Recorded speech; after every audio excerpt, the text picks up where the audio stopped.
매주 소고기 20kg를 사가던 할아버지의 비밀. 여러분 혹시 동네에서 이상한 사람 본 적 있으세요? 뭔가 석연치 않은데 딱 꼬집어 말할 순 없는 그런 사람 말이에요. 오늘 이야기는 한 정육점 사장님이 경찰에 신고까지 했다가 그날 밤 혼자 가게에서 오열한 이야기입니다. 지금부터 그 이유를 말씀드리겠습니다. 서울 변두리 한 주택가 골목. 30년 넘게 그 자리를 지켜온 작은 정육점이 있었습니다. 가게 이름은 박간의 한우. 사장님은 박영수, 올해 64살이십니다. 박 사장님은 젊은 시절부터 이 가게를 운영했습니다. 아버지가 하시던 가게를 물려받아 새벽 5시면 시장에 가서 고기를 떼오고 밤 9시까지 가게를 지켰습니다. 30년 넘게 한 길만 걸었죠. 그러다 보니 사람 보는 눈이 생겼습니다. 누가 들어오면 딱 보면 알았어요. 이 사람이 무슨 고기를 얼마나 살 건지 어떤 용도인지. 주부가 들어오면 오늘 저녁 불고기 하시려나. 회사원이 들어오면 회식 고기 사러 왔구나. 명절 전에 중년 남자가 오면 차례상 준비하시는구나. 박 사장님은 그렇게 사람들의 삶을 고기로 읽어왔습니다. 그럼 박 사장님에게도 도저히 이해가 안 가는 손님이 나타났습니다.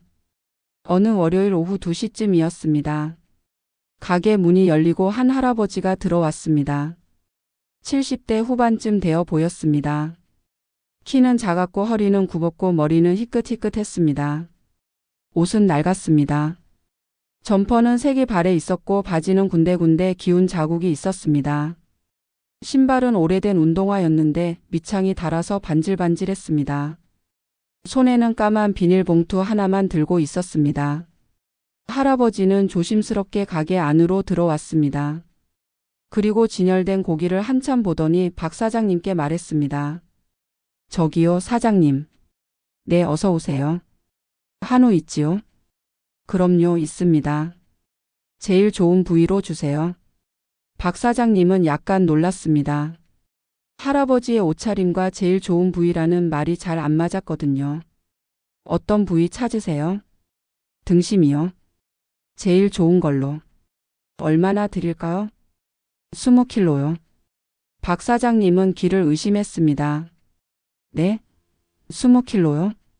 네. 할아버지는 담담하게 대답했습니다. 박 사장님은 잠시 망설였습니다. 20kg면 엄청난 양이었습니다. 돈으로 따지면 100만 원이 훌쩍 넘었습니다. 손님 20kg면 많은데요. 행사라도 있으세요? 아니요, 그냥요. 그냥이요? 네, 그냥 필요해서요. 박 사장님은 이상했지만 장사니까 고기를 잘랐습니다. 최상급 한우 등심 20kg. 고기를 자르는 내내 박 사장님은 할아버지를 힐끔힐끔 쳐다봤습니다. 할아버지는 가만히 서서 고기 자르는 걸 지켜봤습니다. 표정은 무덤덤했습니다. 기쁜 것도 슬픈 것도 아닌 그냥 담담한 얼굴이었습니다. 고기를 다 자르고 포장했습니다. 120만 원입니다. 박 사장님이 말했습니다. 할아버지는 주머니에서 돈을 꺼냈습니다. 현금이었습니다. 10,000원짜리 지폐를 한 장 한 장 세어서 냈습니다. 박 사장님은 돈을 받으며 생각했습니다. 이상하다. 이렇게 큰 돈을 현금으로 들고 다니다니. 할아버지는 고기를 받아 들고 나갔습니다. 고맙습니다. 그 말만 남기고. 박 사장님은 할아버지의 뒷모습을 봤습니다. 20kg 고기를 든 할아버지의 어깨가 기울었습니다. 무거워 보였습니다. 하지만 할아버지는 묵묵히 걸어갔습니다. 박 사장님은 고개를 갸웃거렸습니다. 뭔가 이상한데. 하지만 손님이니까 그러려니 했습니다. 그런데 일주일 후 정확히 같은 시간. 월요일 오후 2시. 그 할아버지가 또 왔습니다. 또 같은 옷차림이었습니다. 또 같은 비닐봉투를 들고 있었습니다. 사장님. 네.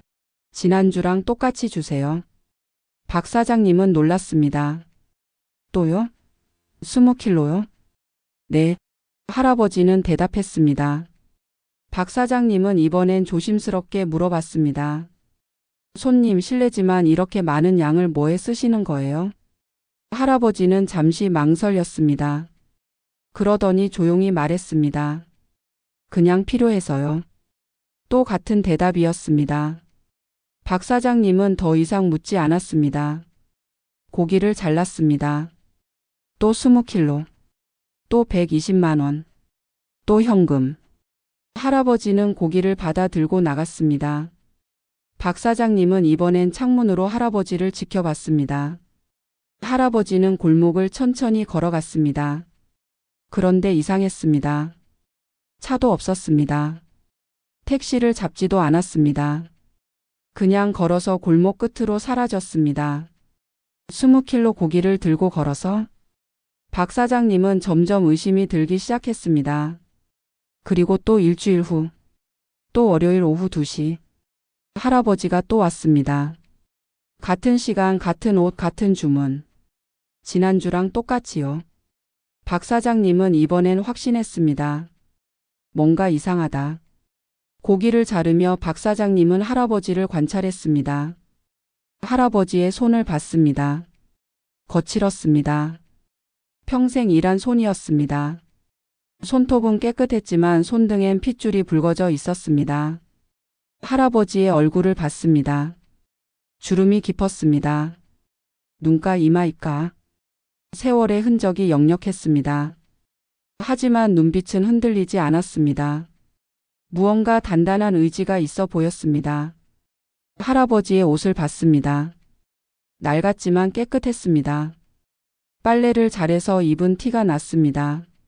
하지만 옷은 오래됐습니다. 점퍼 소매 끝이 해져 있었습니다. 박 사장님은 생각했습니다. 저렇게 검소하게 사는 사람이 왜 매주 100만 원이 넘는 고기를 사가지? 그것도 20kg씩. 보통 사람도 일주일에 고기 한두 킬로면 충분한데 20kg면 한 달치도 넘는 양인데 그것도 매주? 게다가 할아버지는 혼자 사는 것 같았습니다. 가족이 함께 온 적이 한 번도 없었습니다. 늘 혼자였습니다. 박 사장님은 점점 불안해지기 시작했습니다. 혹시 이 고기를 불법으로 파는 건 아닐까? 혹시 어디 식당에 싸게 넘기는 건 아닐까? 아니면 뭔가 다른 용도로? 박 사장님은 밤에 잠이 안 왔습니다. 부인에게 말했습니다. 여보, 우리 가게에 이상한 손님이 있어. 뭐가 이상한데?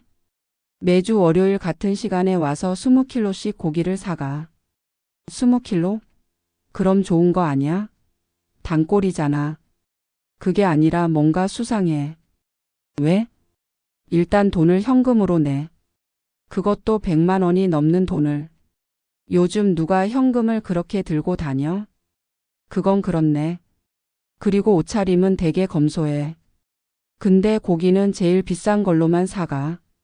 이상하긴 하네. 게다가 혼자 와. 가족도 없어. 차도 없어. 걸어서 와. 20kg를 들고 걸어서? 응. 그럼 신고해봐. 혹시 모르잖아. 박 사장님은 고민했습니다. 신고를 해야 하나? 하지만 뭐라고 신고하지? 할아버지가 고기를 많이 산다고? 그게 범죄는 아닌데. 하지만 뭔가 찝찝했습니다. 그리고 또 일주일 후, 4번째 월요일. 할아버지가 또 왔습니다. 이번에도 똑같았습니다. 같은 시간, 같은 옷, 같은 주문. 박 사장님은 이번엔 용기를 내서 물어봤습니다. 손님 실례지만 왜 매주 이렇게 많이 사가세요? 할아버지는 잠시 박 사장님을 쳐다봤습니다. 그리고 조용히 말했습니다. 필요해서요. 또 같은 대답이었습니다. 박 사장님은 더 물었습니다. 가족분들이 드시는 거예요? 할아버지는 고개를 저었습니다. 아니요. 그럼 혼자 드시는 거예요? 할아버지는 대답하지 않았습니다. 그냥 고기가 포장되길 기다렸습니다. 박 사장님은 더 이상 묻지 못했습니다. 하지만 마음은 불편했습니다. 고기를 다 포장해주고 돈을 받았습니다. 할아버지가 나가자마자 박 사장님은 뒤를 몰래 따라갔습니다. 할아버지는 골목을 걸었습니다. 천천히 무거운 고기를 들고 5분쯤 걸었을까요? 할아버지는 버스 정류장에 섰습니다. 버스를 기다렸습니다. 박 사장님은 멀찌감치 숨어서 지켜봤습니다. 버스가 왔습니다. 700번 버스였습니다.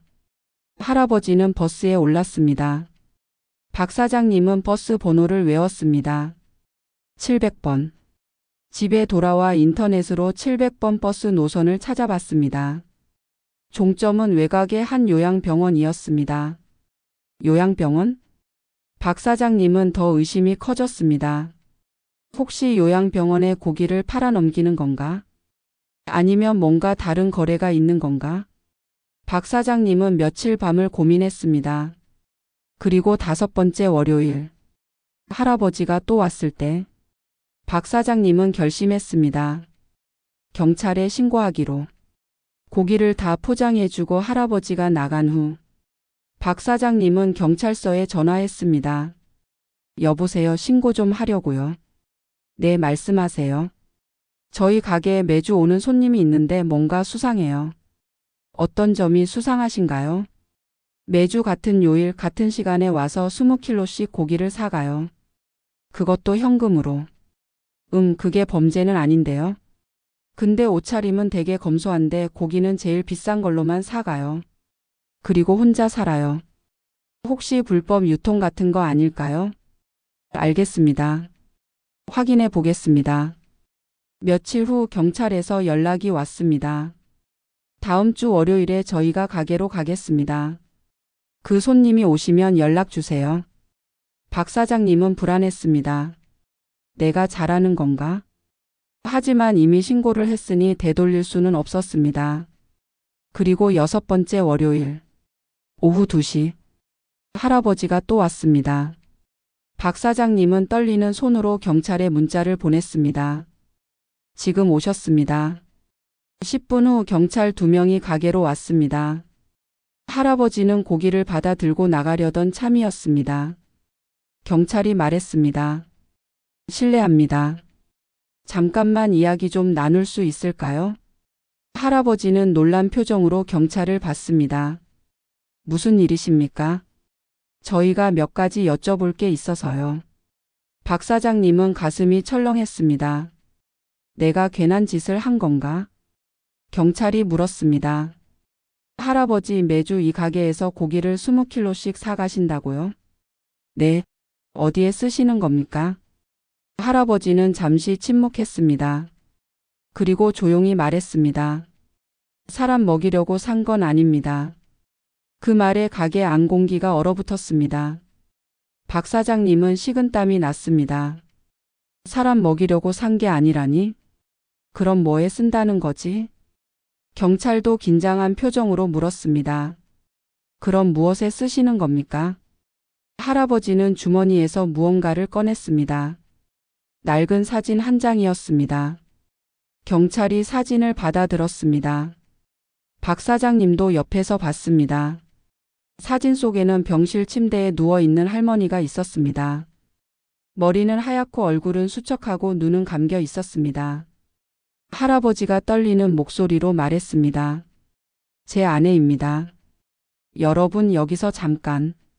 이 할아버지는 대체 왜 매주 20kg씩 고기를 샀을까요? 사람 먹이려고 산 게 아니라는 말은 무슨 뜻일까요? 그리고 병실에 누워있는 할머니와는 무슨 관계일까요? 지금부터 그 놀라운 진실을 말씀드리겠습니다. 잠깐 화면을 2번 터치해 주세요. 2026년에 좋은 일이 생길 거예요. 할아버지는 계속 말을 이어갔습니다. 아내가 치매에 걸렸습니다. 경찰과 박 사장님은 조용히 들었습니다. 2년 전부터 증상이 시작됐어요. 처음엔 깜빡깜빡하더니 점점 심해졌죠. 지금은 중증입니다. 저도 못 알아봅니다. 할아버지의 목소리가 떨렸습니다. 요양병원에 모셨는데 밥을 안 먹어요. 아무것도. 간호사들이 억지로 먹이려 해도 입을 꽉 다물고 안 먹어요. 그래서 링거만 맞고 있었어요. 한 달째. 할아버지는 눈물을 닦았습니다. 근데 어느 날이었어요. 제가 병문안을 갔는데 옆 병실에서 고기 굽는 냄새가 났어요. 보호자가 환자분 드시라고 고기를 구워왔더라고요. 그 냄새를 맡은 아내가 갑자기 눈을 뜨더니 이러는 거예요. 할아버지는 목이 메었습니다. 여보, 오늘은 잔칫날이네. 경찰과 박 사장님은 할 말을 잃었습니다. 할아버지가 계속 말했습니다. 저는 깜짝 놀랐어요. 한 달 만에 처음 하는 말이었거든요. 그래서 급하게 밖에 나가서 고기를 사왔어요. 그냥 삼겹살이었지만요. 병원 앞 작은 식당에서 구워서 가져갔어요. 아내한테 줬더니 드는 거예요. 밥을 먹어요. 고기를. 한 달 만에 처음으로. 할아버지는 울었습니다. 그 모습을 보면서 저는 깨달았어요. 아내가 고기 냄새를 기억하고 있구나. 할아버지는 주머니에서 손수건을 꺼내 눈물을 닦았습니다. 그래서 다음 주부터 매주 고기를 사갔어요. 처음엔 삼겹살, 그 다음엔 목살, 그러다가 한우. 근데 이상하게 좋은 고기일수록 더 잘 드시더라고요. 그래서 제일 좋은 부위로 사가게 됐어요. 경찰이 조심스럽게 물었습니다. 그런데 왜 20kg씩이나요? 그렇게 많이 드시는 건 아니실 텐데. 할아버지는 고개를 저었습니다. 아니에요. 20kg를 다 먹는 건 아닙니다. 아내는 한두 점만 드세요. 그것도 겨우. 그럼 나머지는요? 병원에 맡기고 옵니다. 다른 환자분들 드시라고. 그리고 간호사분들, 요양보호사분들도 드시라고. 다들 힘들게 일하시잖아요. 박 사장님은 가슴이 뜨거워졌습니다. 할아버지가 말을 이었습니다. 젊었을 때 제가 아내한테 고기를 잘 못 사줬어요. 애들 셋 키우느라 늘 반찬이 부족했어요. 명절 때나 겨우 고기 한 근 사다가 끓여 먹었죠. 아내는 늘 애들 먼저 먹이고 저 먼저 먹이고 당신은 국물만 드셨어요. 그때 제가 더 잘해줬어야 했는데. 할아버지는 고개를 숙였습니다. 이제 치매로 사람도 못 알아보는데 고기만 보면 그 말을 해요. 여보, 오늘은 잔칫날이네. 그 말 들으려고, 그 표정 보려고 제가 고기를 사갑니다. 매주. 가게 안은 조용했습니다. 아무도 말이 없었습니다. 할아버지가 마지막으로 말했습니다. 의심하신 건 이해합니다. 저도 이상해 보였을 거예요. 하지만 저는 그냥 아내가 좋아하는 거 해주고 싶었을 뿐입니다. 남은 시간이 얼마 없으니까요. 경찰은 수첩을 덮었습니다. 박 사장님은 손에서 고기 칼을 떨어뜨렸습니다. 철컥.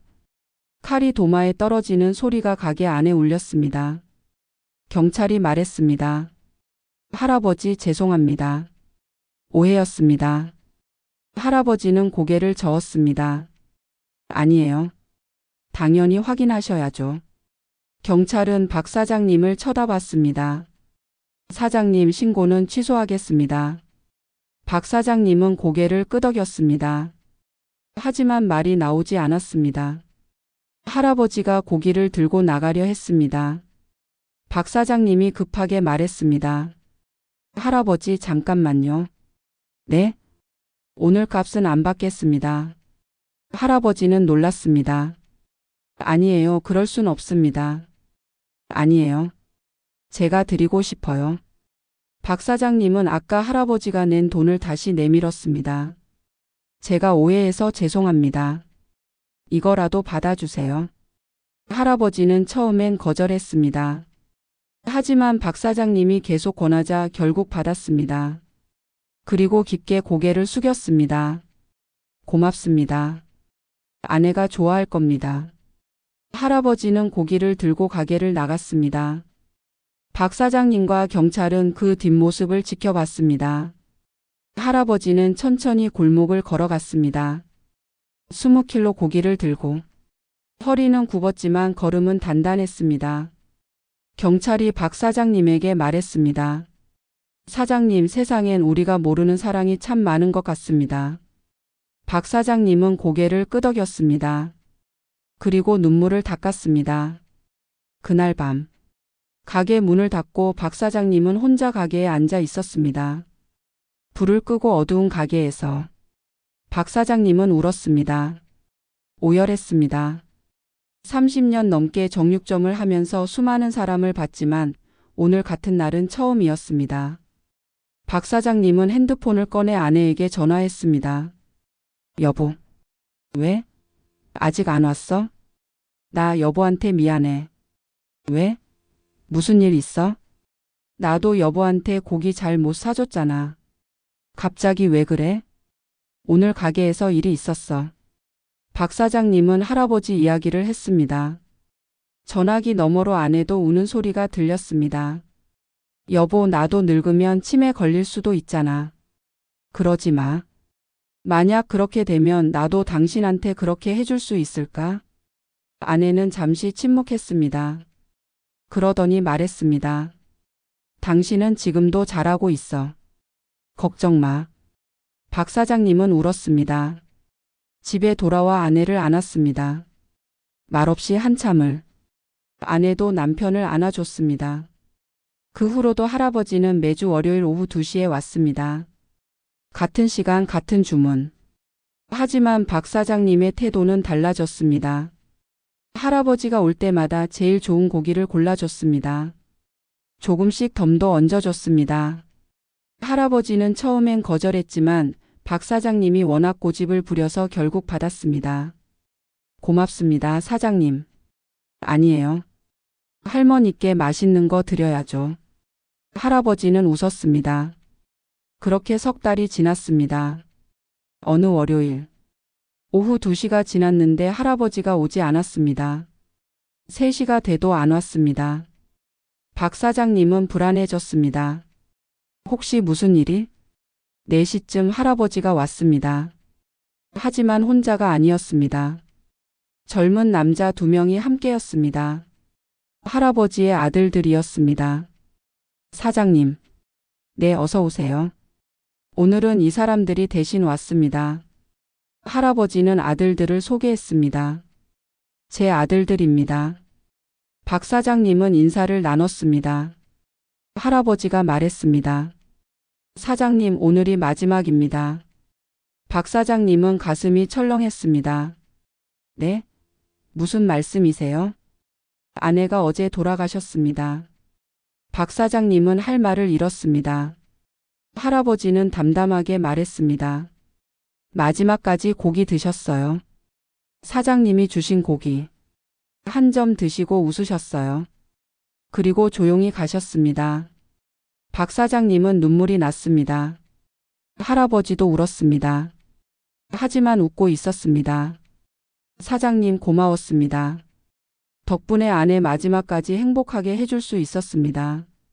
박 사장님은 아무 말도 하지 못했습니다. 그냥 고개를 숙였습니다. 할아버지는 아들들과 함께 가게를 나갔습니다. 더 이상 고기를 사러 오지 않았습니다. 박 사장님은 그날 밤도 혼자 가게에서 울었습니다. 여러분, 사랑은 말로 남지 않습니다. 냄새로 남습니다. 기억으로 남습니다. 습관으로 남습니다. 그 할아버지는 매주 20kg 고기를 사서 할머니께 한두 점만 드렸습니다. 하지만 그 한두 점이 할머니에게는 평생의 사랑이었습니다. 젊었을 때 못 먹었던 고기. 늘 아이들 먼저 남편 먼저 챙기느라 당신은 국물만 드셨던 그 시절. 이제 치매로 모든 걸 잊었어도 고기 냄새만은 기억했습니다. 그리고 그 냄새를 맡으며 말했습니다. 여보, 오늘은 잔칫날이네. 그 한마디를 듣기 위해 할아버지는 매주 100만 원이 넘는 돈을 썼습니다. 검소하게 살면서도 아내에게만큼은 최고를 주고 싶었습니다. 그게 사랑이었습니다. 오늘도 누군가는 아무도 몰래 사랑을 지키고 있습니다. 매주 고기를 사는 할아버지처럼. 이 이야기가 마음에 닿았다면 구독과 좋아요로 그 사랑을 함께 기억해 주세요. 그리고 주변의 어르신들에게 이 영상을 공유해 주세요. 우리 모두의 부모님, 할아버지, 할머니가 살아온 그 사랑을 함께 기억합시다. 2026년 여러분의 사랑하는 분들과 행복한 시간 보내시길 바랍니다. 수고하셨습니다. 건강하세요.